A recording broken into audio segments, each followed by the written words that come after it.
We dismiss history at our peril. Liberty Nation Radio with Mark Angelides.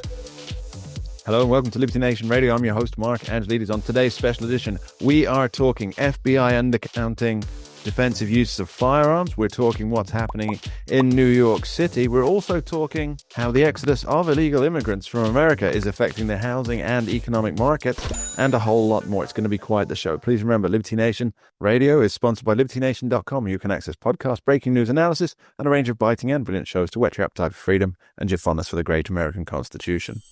And you're here on Liberty Nation Radio, heard coast to coast on the Radio America Network. I'm your host, Mark Angelides. We're very fortunate to have with us Liberty Nation's chief political correspondent and satirist, Mr. Graham J. Noble. Thanks for being here, Graham.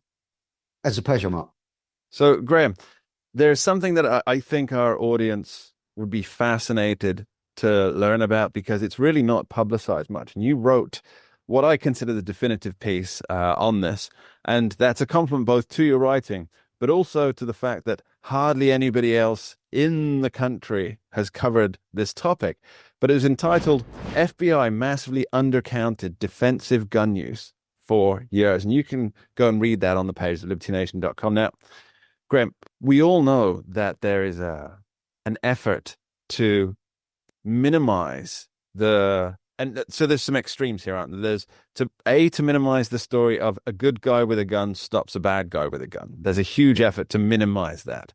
And I've tried thinking this through on so many levels. Why would somebody want to do that? And the best answer I can come up with is because otherwise criminals might be dead.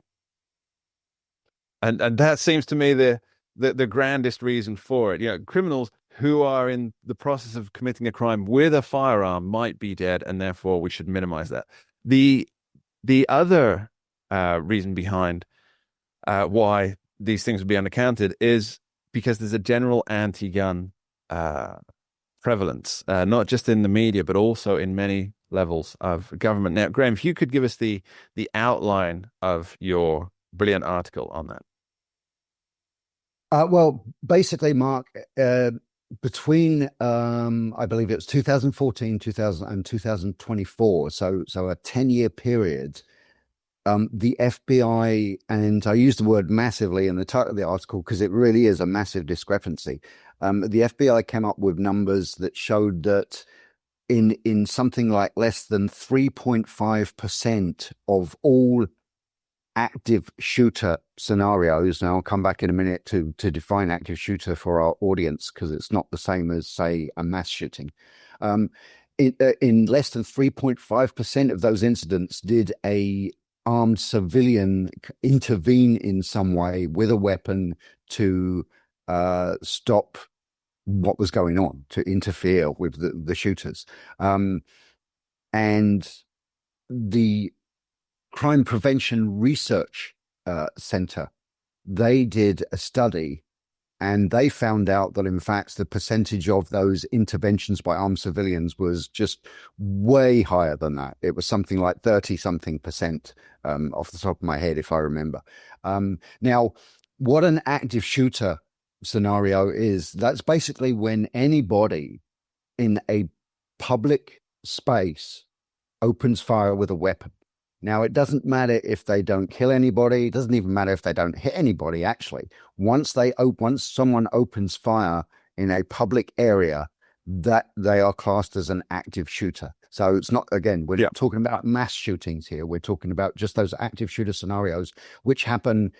Well, the FBI says that they don't happen as much as they do. And here's the problem. See, the FBI are going by the data that is getting reported to them by law enforcement agencies around the country.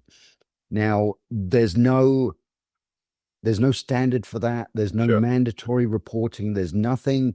And so therefore, what are those local law enforcement agencies reporting? Are they undercounting their numbers, or are they just simply not reporting to the FBI at all? That's possible.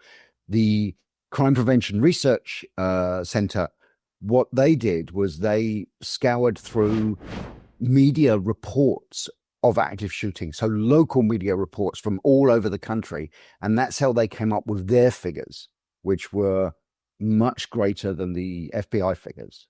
So I'm not.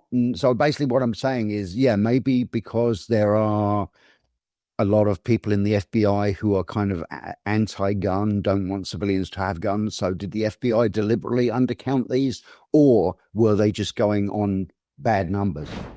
Well, here's the issue. The first point that maybe they don't want civilians with firearms, that's almost besides the point when it comes to presenting the data, isn't it? Because the FBI know as well as you and I do, and as well as in some circles that they admit that their data is incomplete. As you say, there's 50 different states. Within those 50 different states, there are multiple municipalities, and there's no standardized reporting on this. So some places just aren't reporting. Some places are reporting as something different, and some places are reporting on a different timescale. So when they try and collate all the data, I think the FBI should be honest enough and say, this figure that we're presenting is only based on a minimal proportion of the data available. However, what you have is the media, the fourth estate, picks up this idea and runs with it. It's like 3%. It's tiny. It's minuscule. Now, I love the fact that you delineate between active shooter and mass shooter. And that's another statistic that just always kind of blows my mind how these are measured. So, and we see this, there's this massive denigration, particularly of, and, I'm batting for the home team here, particularly of white men. And it says, white men are the shooters. In so many of these cases, it's white men who are dangerous. We've heard that from elected politicians espousing this in public. It's white men who are the real danger because they're involved in what they classify as mass shootings. And what's always struck me as funny is that they've decided to exclude gang violence from mass shootings. So there are multiple times more people killed by gang violence in what a layman's interpretation of what a mass shooting might be. So a shooting where a mass of people get shot. That's a layman's interpretation. Yeah. If we just counted those, what these divisive, and let's be clear, race-baiting politicians are saying, it's the opposite of the truth. It's on such a far end of the spectrum for what reality actually is, and it's being used for political purpose. Now, Graham, why do you think that these narratives, these multiple narratives we have, so defensive uses, for example, now those used to be counted by the CDC. So we're not even talking about somebody who stops an active shooter, but defensive uses in general against an assault, a robbery, a sexual assault, things like this. Those used to be counted, and they don't count them anymore. Do we have any idea why? Is it just political? Is there not funding for it? I think it's just because there are so many of them that it would crush the whole anti-gun narrative. I mean, if you think about how many times, look, a defensive use of a handgun could literally be some guy's in a convenience store and then some other guy walks in and pulls out, and there are videos all over the internet of this all the time. Some other guy walks into that convenience store, pulls out a handgun, and points it at the clerk and says, "Give me the money." And some other guy in that store who's carrying actually pulls out his gun. And even if nobody fires, the would-be robber sees that suddenly there's sees the light pointing a gun at him, and he runs out the store. Yeah. That is a defensive handgun use. Yeah. Or maybe, just you're walking along the street and somebody comes up to you and, says, "Give me your wallet," and you just maybe show them that you're carrying a pistol and they run off. I mean, it's happened to me just less than 2 years ago. Some guys, I was driving down a road late in the evening. It was dark. Car in front of me was brake checking me.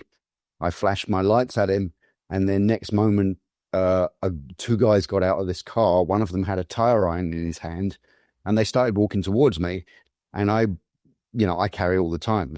So I just rolled down my window and I didn't even point the pistol at him. I just kind of held it up like this out of the window. And I just said, "Is there a problem?" And the guys just turned around, got back in the car, drove off. That's a defensive handgun. It's a defensive use. Yeah. So no police reports were fired. No shots were fired. No police reports were filed. So nobody That's not in the statistics. How many times a year throughout this country does that kind of thing happen? Thousands of times. And so that's why they don't report numbers anymore.